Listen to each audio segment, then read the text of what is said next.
حسن صاحب سر تھوڑی سی افغانستان کی انٹرنل پالیٹکس کے اوپر ہم رہنمائی چاہیں گے. طالبان کی کیا جو سوچ ہے کیا وہ یکجا ہے اپنی اس سوچ کے اندر پاکستان کے ساتھ جس طرح معاملات طے کر رہے ہیں, لیکن اس میں بھی یا ان کے دھڑوں میں بھی مختلف سوچ پائی جاتی ہے؟ ذرا ان کی انٹرنل جو ڈائنامکس ہے وہ ہمیں ایکسپلین کیجیے. دیکھیے میرے خیال میں یہ جو انٹرنل ڈائنامکس ہے ان کے یہ ایکسٹرنل سے بہت زیادہ اس وقت جو ہے ایکسپوز بھی ہے, اور میرے خیال میں کافی طالبان کے لیے جو ہے ایک چیلنج ہے. اور یہ ابھی سے نہیں ہے, گزشتہ تقریباً 6-7 مہینوں سے جو سچویشن آ رہی ہے. ایک تو ڈائریکٹ جو ٹرسٹ مسئلہ ہے قندھار اور کابل کے درمیان, کیونکہ قندھار جو ڈیسیجن لیتے ہیں کابل امپلیمنٹ کرتا ہے, لیکن بڑی ہیوی ہارٹ کے ساتھ زیادہ تر, کیونکہ کابل والے کوشش کرتے ہیں کہ تھوڑا سا, کیونکہ گورننس انہوں نے کرنی ہے, لیکن قندھار میں جو 5 مولوی بیٹھے ہوئے ہیں ان کی اپنی ایک اپروچ ہے, سخت بہت زیادہ ہے. نمبر 1. نمبر 2, یہ جو حقانیز اور قندھاریز نیٹ ورک سے دونوں اب یہ کافی مطلب ہے کہ کھل گئے ہیں, سامنے آ گئے ہیں. آپ کسی سے بھی پوچھے, میری روزانہ جو اکثر انٹریکشن ہوتی ہے یا بات چیت ہوتی ہے ان سے, تو یہ کہتے ہیں کہ جو سراج حقانی ہے جو جہاد کے دنوں میں یا جب وہ ریزسٹنس کر رہے تھے تو ہی واز کوائٹ ایمیننٹ, مطلب ہے کہ زیادہ جو فیروشس تھے, جو زیادہ بہادر سمجھے جاتے تھے وہ حقانیز ہوتے تھے, جو یہ سوسائڈ بامنگ کو انٹروڈیوس کروانا, امریکنز یا جو دیگر انٹرنیشنل کے اس پہ اٹیک کرنا, اسپیشلی خوست وغیرہ میں, پکتیکا, انہی علاقوں میں کابل تک ان کا انفلوئنس بہت زیادہ تھا. اب جو مرج ہو چکے ہیں, کل پرسوں آپ نے رپورٹ دیکھی ہوگی, کابل ایئرپورٹ تو ان سے پہلے لیا گیا تھا, ابھی کابل پوری کی جو اس کی جو سیکیورٹی ہے وہ بھی ان سے لیا گیا ہے. ان کی اپنی منسٹری میں رپورٹ سے ہی ہے کہ اس کا, کیونکہ اس کے ساتھ جو ڈیپوٹی ہے جو ابھی صدر صاحب, وہ جو نام ابھی یاد آ جائے گا پورا, وہ جو ہے وہ قندھار سے ہیں, یہ ہے منسٹر, لیکن زیادہ اختیارات ان کے ہو رہے ہیں. یہاں تک کہ خوست میں جو گورنر لگایا گیا ہے وہ بھی ان کی مرضی سے, مطلب ہے کہ اس میں شامل ہے, اس کو بالکل سائیڈ لائن کیا گیا ہے. اور کل پرسوں سے تو رپورٹس چل رہی تھی, لیکن وہ سوشل میڈیا رپورٹس تھی اس پہ, اور خود ہی حقانی کے گروپ نے اور سینئر افغان جرنلسٹ نے اس کو ری پوسٹ بھی کیا تھا. اس میں تو یہ ہے کہ وہ کافی یہ جو نیا فیصلہ کیا گیا ہے کہ منسٹری میں جو تبدیلیاں کی گئی ہے, اور اس میں حقانی نیٹ ورک جو ہے ان کو ہٹا کے یہاں تک کہ مسجدوں میں جو ہے صرف قندھاری مولویوں کو لگایا جا رہا ہے. تو ایک تو یہ ریپس ہے. ابھی یہی ریپس جو ہے یہ ویٹ دیتی ہے یہ جو ٹیررسٹ نیٹ ورکس ہے, weather Haqqani T T P ہے یا حافظ گل بہادر ہے یا دیگر ہے. کیونکہ اس وقت طالبان کو جو مسائل ہے, ایک تو انٹرنل ہے, ایک ان کی جو ایکسیپٹیبلٹی ہے, لیجیٹیمیسی اپنے لوگوں میں, نمبر 1. دوسرا یہ ہے کہ وہاں پہ یہ ایتھنک مسئلہ, ابھی کل میں ایک انٹرویو لے رہا تھا, یہ واز اے تاجک اور بیسڈ ان نیو دہلی, لیکن سارا وہ جو بتا رہے ایسا لگ رہا ہے کہ یہ پشتون ڈومیننسی کی طرف اور یا پشتون ریپرزینٹیٹیو, اور وہ جو 40% یا 50% جو دیگر ہے ان کو مکمل طور پر, تو ایک وہ ایتھنک سینٹیمنٹ جو ہے اب وہ بھی سامنے آ رہے ہیں.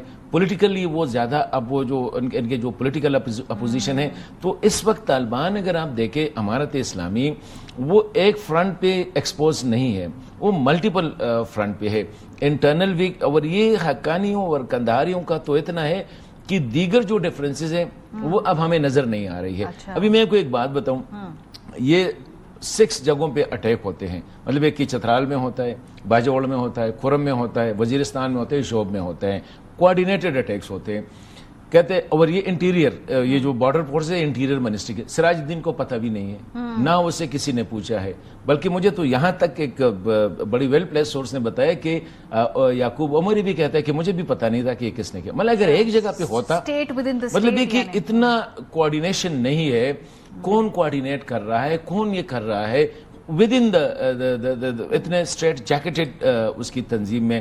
تو مطلب یہ کہ اندر جو حالات ہے, جو ہماری ایکسپیکٹیشنز ہیں, ہم تو باہر سے دیکھ رہے ہیں, کابل کو دیکھ رہے ہیں, افغانستان کو دیکھ رہے ہیں, اور سمجھ رہے ہیں کہ دے آر وہ انفلوئنس بھی ٹھیک ہے, ان کی سب کی سروائیول اسی میں ہے کہ جیسے بھی ہو اس سسٹم کو چلنے دے, خواہ وہ حقانیز ہے, قندھاریز ہے یا دیگر سے, کیونکہ سسٹم کولیپس کر جاتے ہیں تو سب کولیپس کر جاتے ہیں. تو مسائل بہت زیادہ ہیں. جو مسائل کی آپ بات کریں تو جو ڈیلیگیشن ہے, جو وہاں پہ وزیر دفاع ہیں, انٹیلیجنس چیف ہیں, بس مینڈیٹ کتنے سے آپ خود کہہ رہے ہیں کہ بہت سارے معاملات کے اوپر ان کی اندرونی اقتدار کی کشمکش ہے, تو جو اگر کوئی کمٹمنٹس بھی دی جائیں وہ امپلیمنٹ ہوں گی, کیا ان کا پاس رکھا جائے گا, تو پھر یہ بھی سوال ہے. دیکھیں یہ منصور صاحب تو زیادہ جانتے ہیں اور انٹریکشن بھی زیادہ ان کی افغانوں کے ساتھ, کیونکہ وہاں پہ اس نے کافی ٹائم گزارا as ambassador as a deputy ambassador, تو اس کی اپنے ایک جو بتا دیا. لیکن جہاں تک میرا خیال ہے, میرے خیال میں افغانستان میں جو اختیار ہے وہ صرف ایک بندے کے پاس ہے, اور وہ ہے ملا ہیبت اللہ. اچھا, ریسٹ جو ہے کسی کے پاس بھی کوئی اختیار نہیں ہے. ملا یعقوب بات اس کی یہ کہ یہ بات چیت ہوگی, واپس آئے گا, یہ کندہار سے اپروول لے گا. لیکن اب یہ جو معاملہ ہے, یہ جو کچھ ہو رہا ہے, یا میں نے سنا ہے کہ اس میں کندہار ابھی تک جو ہے وہ پتہ نہیں ہے کہ کندہار کا کیا, کیونکہ کندہار سے ابھی تک وہ نہیں آئے. پہلے ہمارا خیال تھا کہ اس میں ملا شیرین بھی جائے گا. اچھا, یہ خبر آئی تھی. ملا شیرین جو ہے وہ کانفیڈنٹ ہے ملا ہیبت اللہ کا. اب ملا شیرین کو اس ڈیلیگیشن سے ڈراپ کیا گیا ہے یا گیا نہیں ہے, یہ اب ایک سوال ہے. اگر ملا شیرین ہوتا تو پھر ہمیں اس کی جو مطلب یہ ہے کہ افیکٹونس پہ ہمیں پتہ چل جاتا کہ یہ ہے. ابھی یہ جو ہو رہا ہے میرے خیال میں دونوں تھوڑا سا یہ جو اسکلیشن ہوئی ہے اس سے اتنا ہوگا کہ ڈی اسکلیٹ کر لیں گے. لیکن the elephant in the room is the T T P, اور ٹی ٹی پی پہ میں سمجھتا ہوں کہ نہ ان کا بس چلتا ہے, نہ وہ ان کو کنفرنٹ کر سکتے, اسپیشلی موجودہ جو افغانستان کی صورتحال ہے اس میں. تو یہ سلسلہ پاکستان نے جو باہر جو ہے بہت زیادہ نیچے کیا ہے کہ whenever there is a attack we will retaliate. ابھی کل پاکستان نے جو پکتیکا میں کیا ہے, ڈسپائٹ دا فیکٹ کہ سیز فائر انٹیکٹ تھا, پھر بھی پاکستان نے ایئر سٹرائکس کیے ہیں.